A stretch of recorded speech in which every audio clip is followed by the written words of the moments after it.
nous voici, nous sommes là, malgré la boue dans la vie. Il y a des gens qui ont défié cette Seigneur, boue.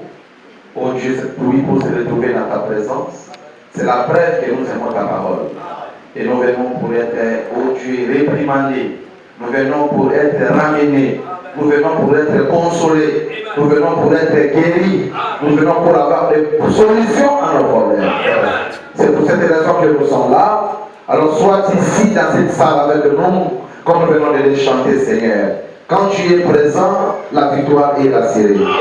C'est pourquoi, Seigneur, viens nous accorder ta victoire en nous assistant, nous bénissant par ton Esprit Saint, Seigneur.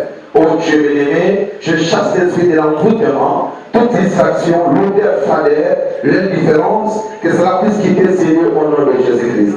Et que le Saint-Esprit prenne la prééminence, depuis jusqu'à la fin, au nom de Jésus-Christ.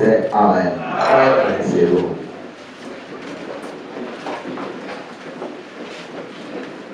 Frère, je vous supplie, ce que dit la parole de Dieu. C'est l'apôtre Paul qui est en train de parler. Il dit, je vous supplie.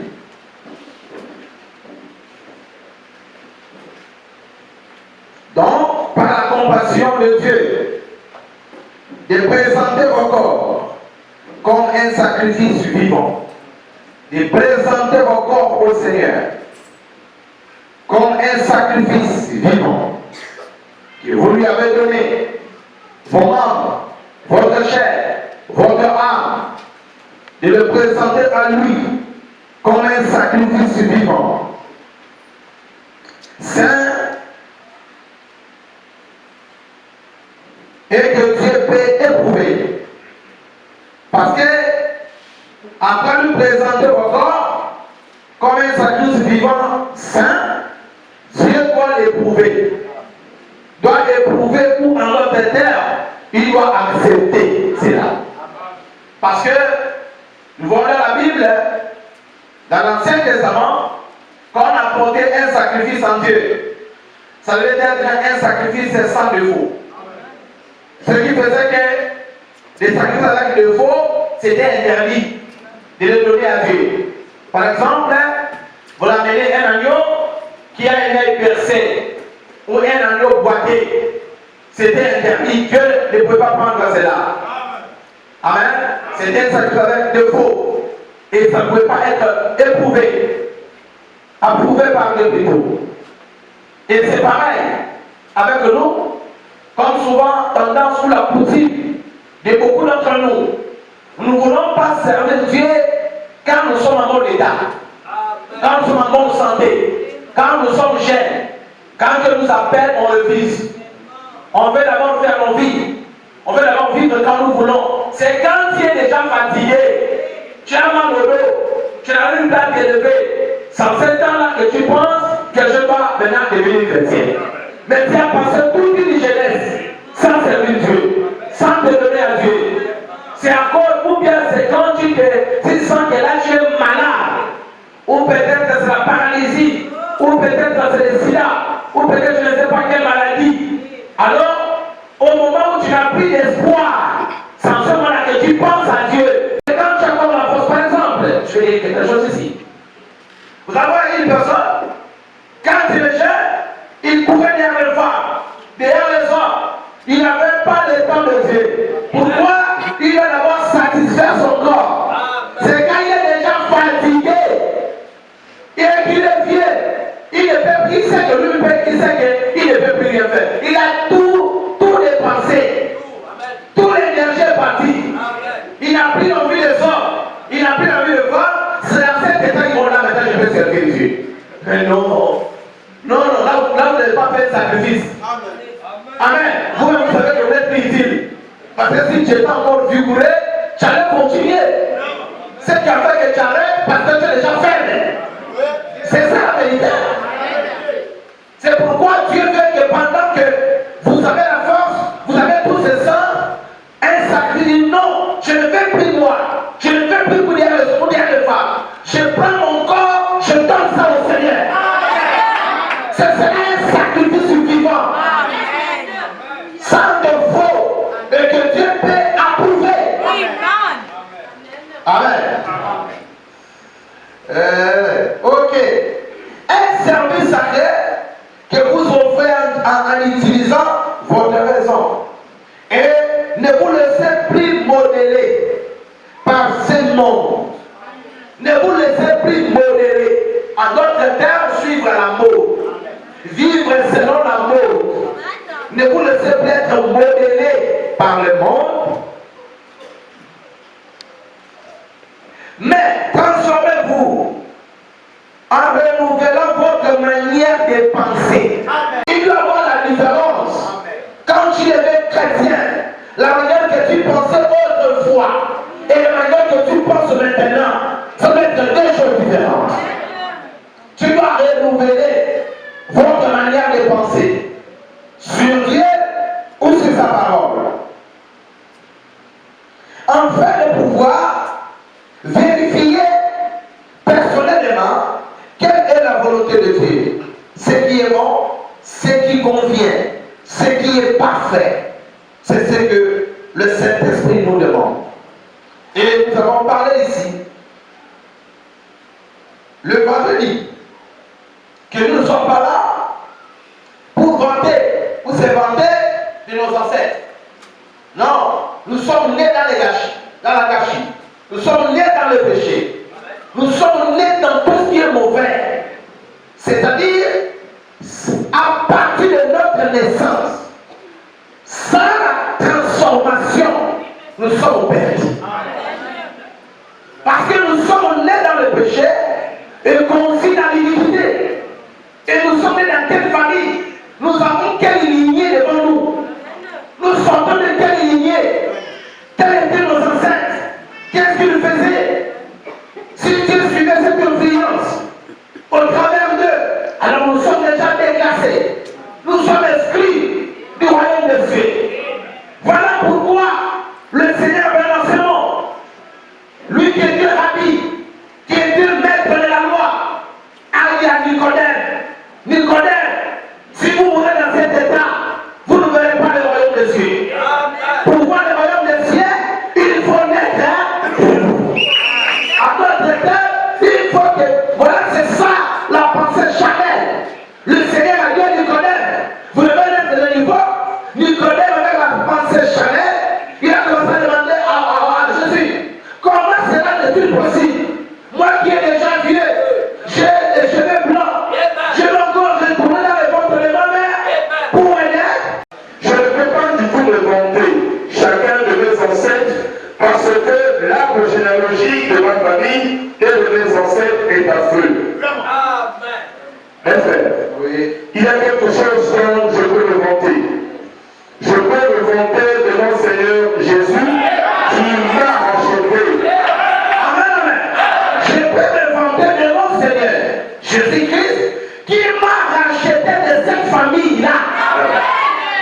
Amen, amen. Il m'a fait sortir de cette famille.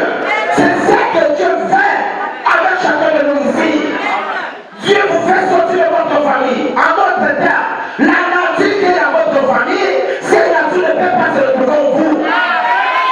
Vous revêtez la nature de Christ. Amen. Allez-y, frère. Et avec sa puissance de transformation, il a planté une sémence par prédestination. Amen. Avec sa puissance de transformation, il a planté une sémence. En d'autres termes, ce n'est pas moi qui ai cherché Dieu. Ce n'est pas moi qui ai voulu être chrétien. Je ne pouvais pas avoir ce désir à moi parce qu'à cause de ma nature pécheresse. Mais lui, par prédestination, il savait que je serais chrétien. Il savait que je le servirais. Il savait que je croirais ce message. Alors il a pris la sémence de la transformation.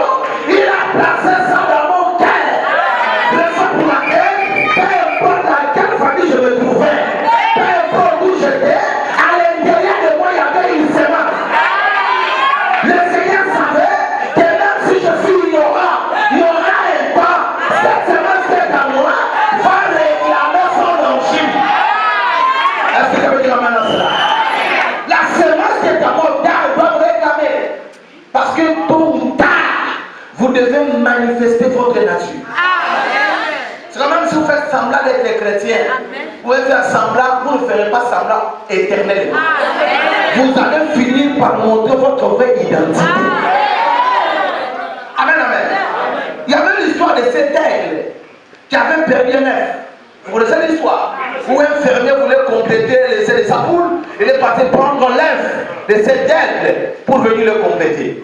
Et la poule s'est assise au-dessus. Selon Frère Branham, c'est l'atmosphère qui compte.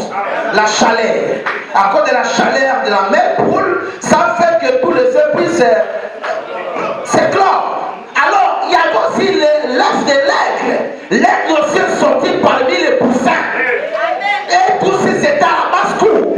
Ils avaient qu'une seule mère qui était la mère poule. Selon l'aigle, là où il était, il n'avait aucune connaissance qu'il y avait une autre mère en dehors de la mère poule.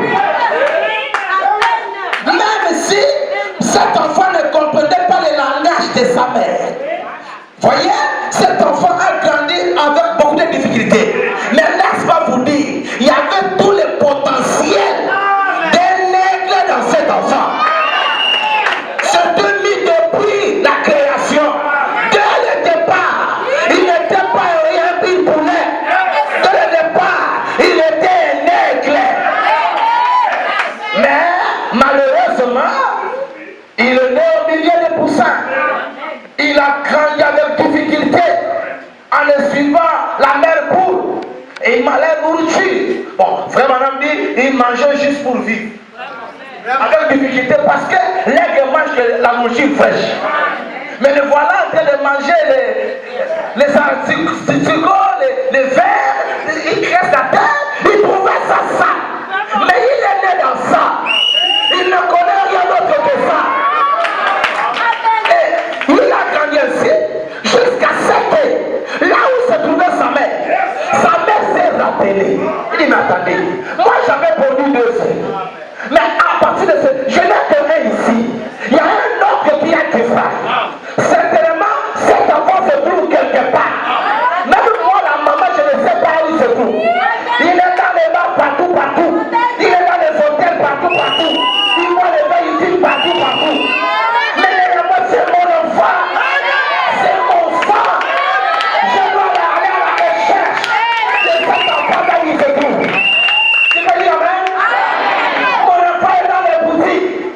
Alors, l'aigle sait que si je survole et que je prononçais la parole et que je parlais, alléluia, c'est-à-dire que c'est que la même nature que moi qui vont comprendre mon langage. Les malades de survoler chaque femme. Et il poussait un cri. Il passait. Quand il pousse un cri, il entend qu'il n'y a aucune réaction. Il survole. Il part dans une autre ferme. Il lance un cri. Aucune réaction. Il survole. Jusqu'à arriver dans la ferme où se trouvait cet homme. Et voilà cet homme en train de manger les samedis. Et pour la première fois de sa vie, il a écouté le coq chanter. Il a écouté la poule caqueter. Il a écouté les pigeons pigeonner.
Je vais seulement te satisfaire. Dimanche, je serai là-bas. Tu avais l'intention que l'autre dimanche serait chez vous.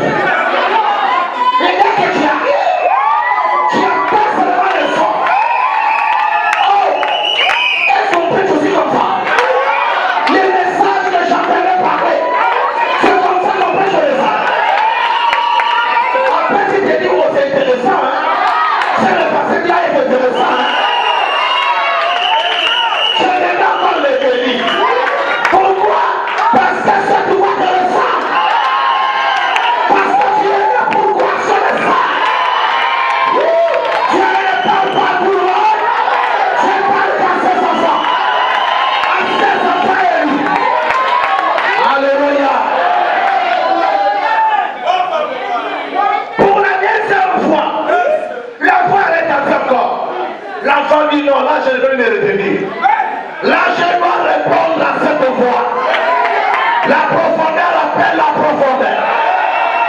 Amen, amen. Alors, il a dit, la mère dit, voilà, c'est ça, c'est toi que je cherchais.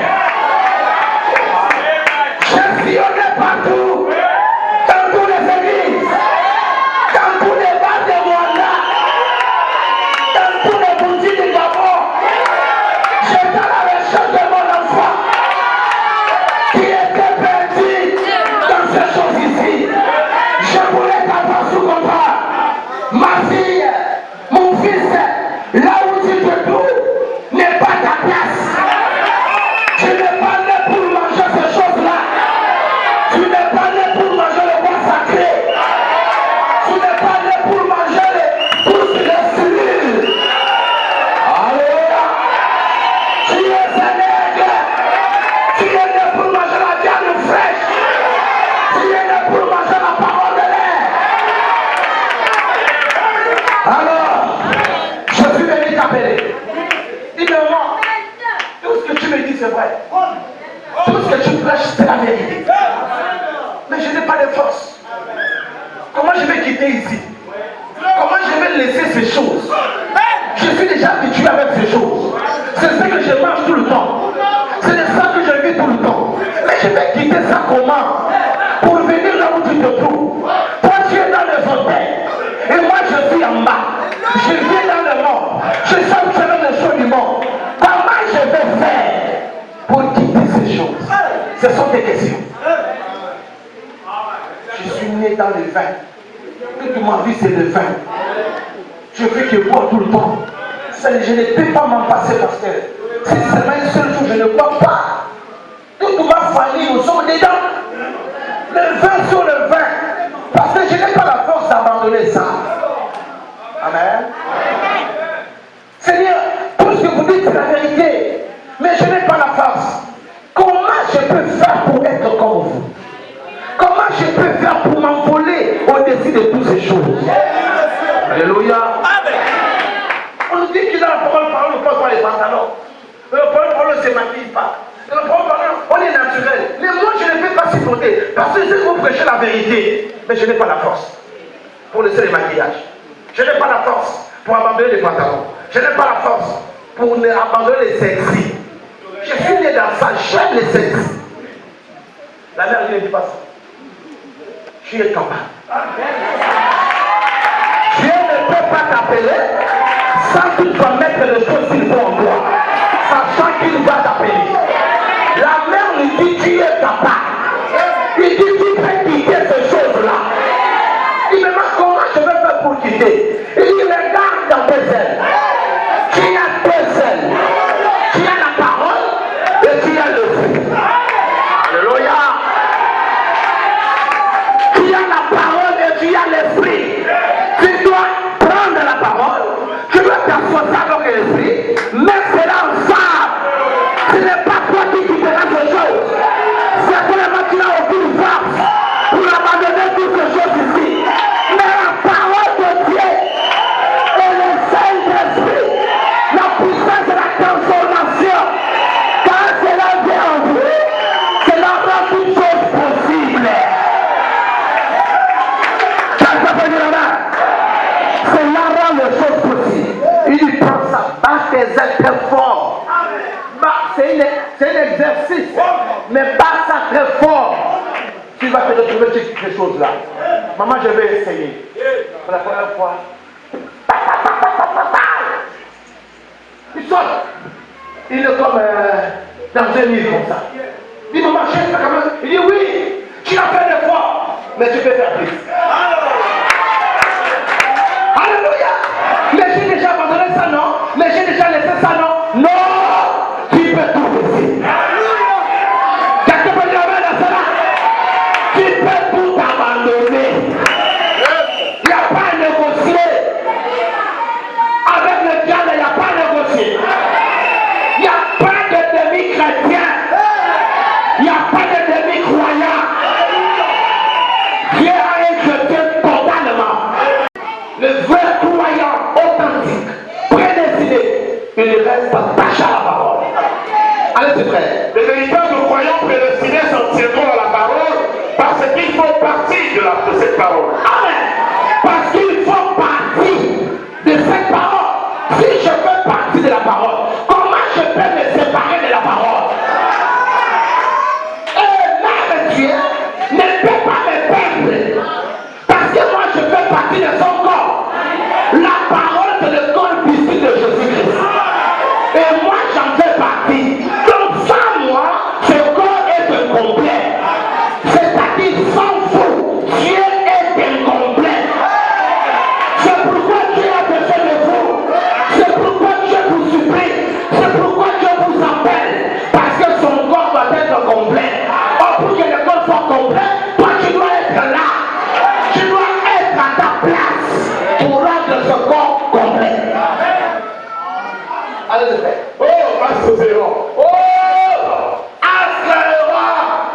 l'église présentement, pourquoi? Parce qu'ils ne veulent pas assumer. Ce n'est pas nous, c'est eux-mêmes les enfants. Ce n'est pas nous, tu vas assumer. C'est toi le pasteur de la maison. Écoutez, quand cette église va mal, c'est le pasteur. Ça, vous le savez. Même si l'église qui a le connaît, ce sont pas ça qu'on va éduquer. Pourquoi? Parce que c'est le pasteur qui a l'éducation de l'église. La manière que l'église se comporte, il respecte les pasteurs. C'est vrai. Et dans nos maisons, c'est pareil. Vos enfants nous respectent. Amen. Amen. Merci, pasteur. Appelez à assumer. Amen. Appelez à assumer.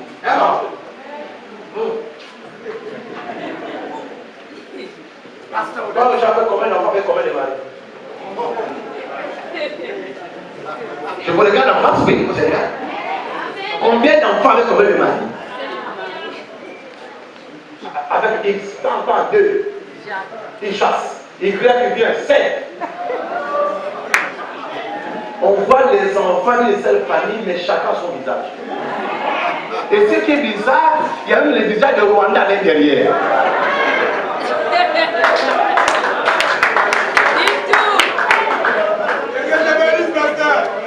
Les problèmes à quel niveau? Vous liez, mais c'est des choses sérieuses.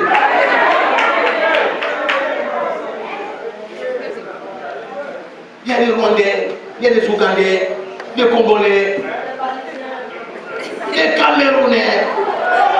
Tout ça. Les Chinois. Les Chinois. Et tu trouves ça normal? Tu es heureuse même. Et moi, mais ça va chaque fois. Parce que, pourquoi j'ai fait ça? Parce que, moi je ne travaille pas. Mais je vis bien. Parce que chaque fin du mois, tu t'assois, le coup de fil commence à tomber. L'autre envoie 30 000. L'autre envoie 50. L'autre envoie, tu te retrouves avec 200, 300 000. C'est la société qui tourne. Des pères différentes.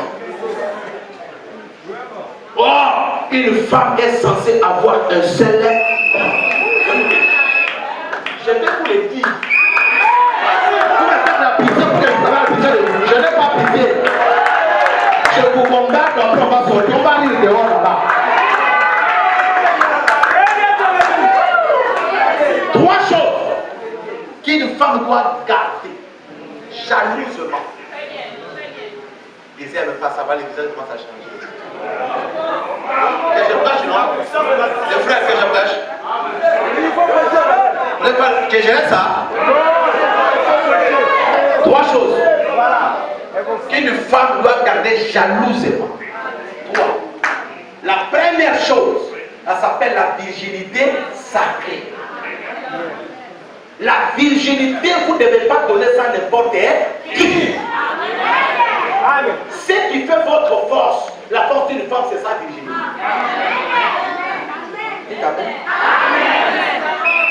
La première chose, c'est la virginité. Qu'une femme doit vraiment perdre tout, sauf ça. Parce que l'homme qui doit t'épouser, tu le regardes comme quoi, comme gars. Tu es déjà épave. Pour les autres qui ont donné aucun 100 francs dans votre famille, ils sont tous bousillés. Les pauvres qui va arriver, il va faire des sacrifices, payer ceci, payer cela. Quand il arrive,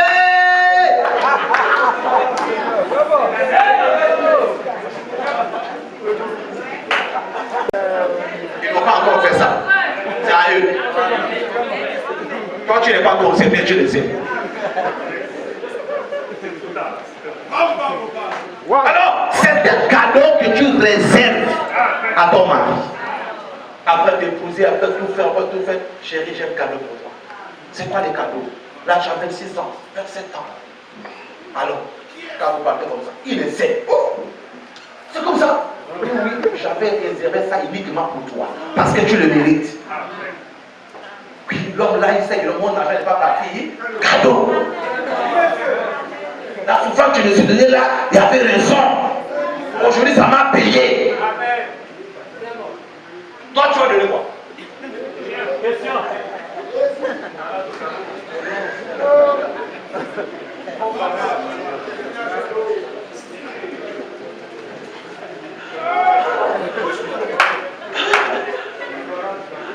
diable n'aime pas cela. À paradis, bon péché. Le diable n'aime pas cela. À paradis, c'est ainsi. Continuons.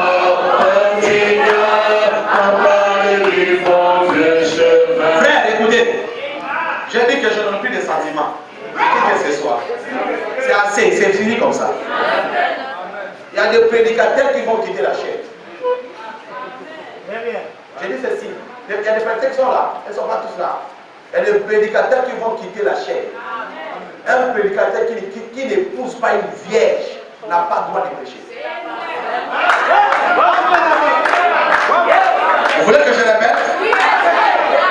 Un prédicateur qui est censé prêcher la parole doit épouser une vierge. Si un prédicateur ne pousse pas une vierge, qui ne prêche plus.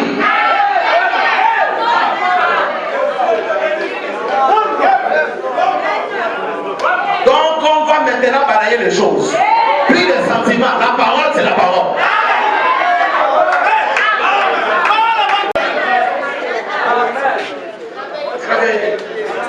Lisez dans la Bible, un Lévite.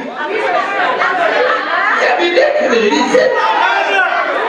Nous sommes des Lévites. Un Lévite ne pousse pas une femme déjà touchée. Voilà ce qui fait que la parole soit faible.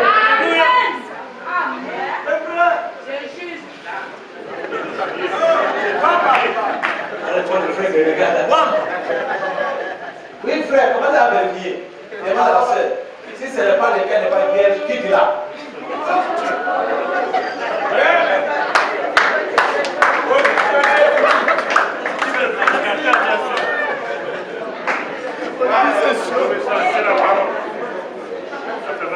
On regarde la parole.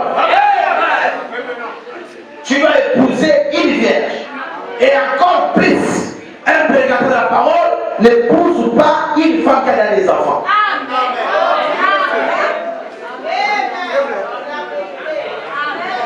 Vous regardez les messages, hein? Vous pensez que les messages, c'est quoi que vous dansez dans l'esprit là, c'est ça les messages.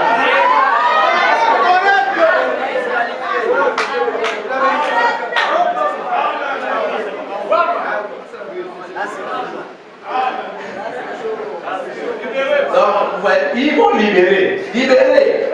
C'est le frère qui est là-bas. Donc, vous libérez l'espace.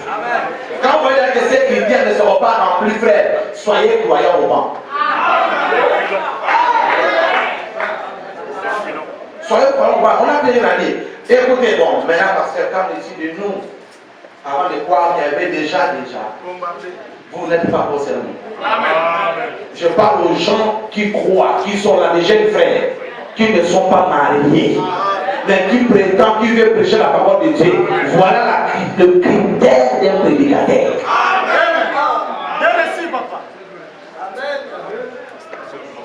Je reviens. La virginité sacrée. C'est la chose qu'une femme doit garder de toute sa vie. Tu dois être jalouse de ça. Amen. Jalouse de ça. Et la deuxième chose, c'est la féminité sacrée. La féminité plutôt. La féminité sacrée. Qui au moins si. Hein? Être femme. Ne pas être une femme robot. Une femme cyborg. Qui frappe les hommes. Qui soulève 2 versets de litres d'eau. Tu vas voir la femme.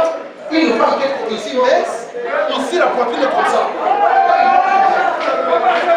C'est la vérité. Amen.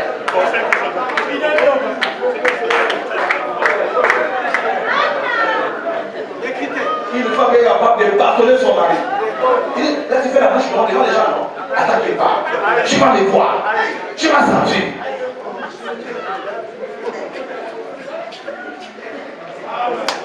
Un jour, une femme qui fait des plats de terre avec son mari.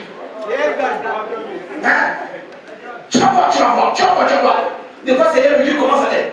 Quand les maris, il bouge les maris. Tu as des démons. C'est les démons de votre famille.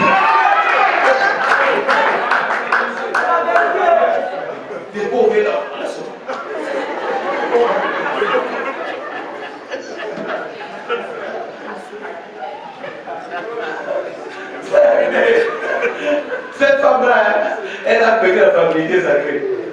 Ah, c'est clair. Le troisième point, c'est quoi? La maternité sacrée. Vous devez faire l'enfant qui est avec le mari de votre vie.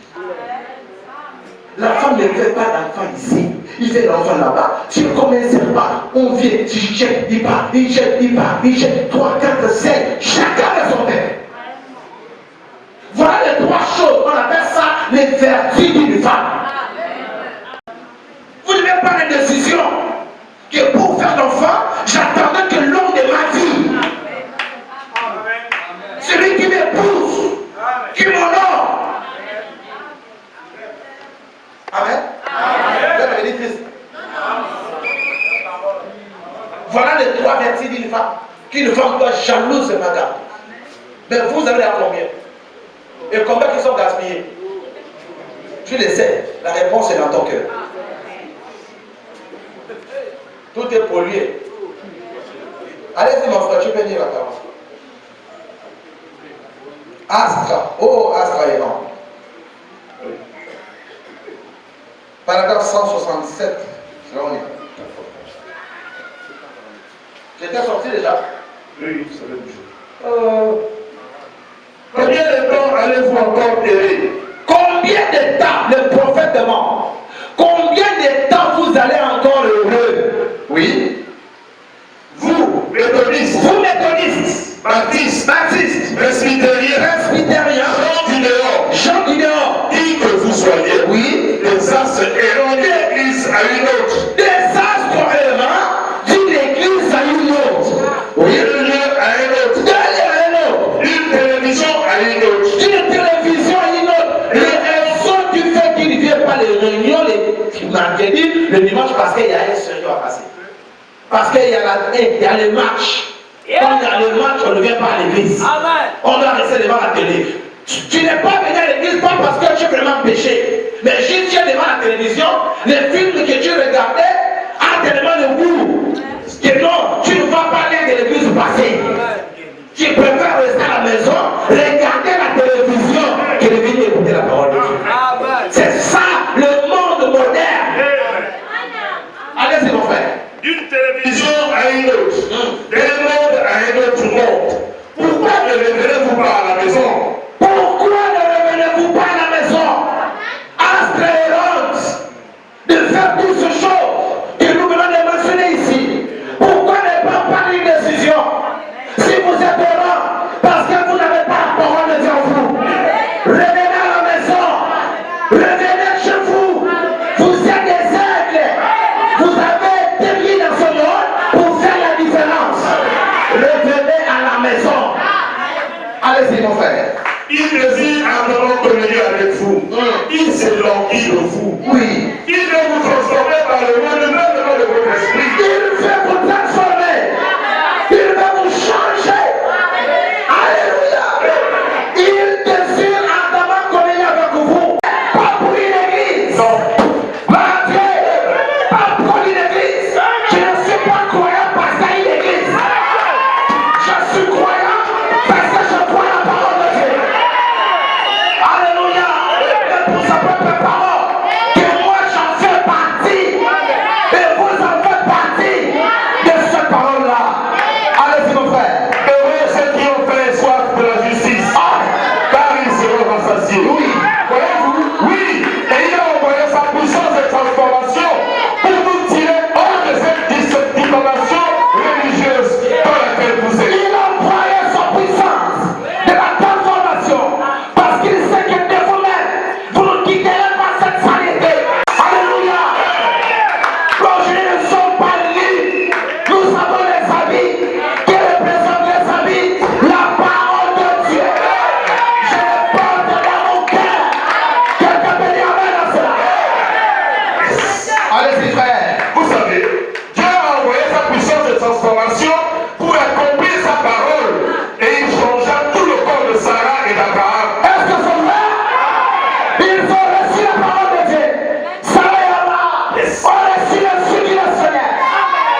Je peux dire amen. Allez-y frère.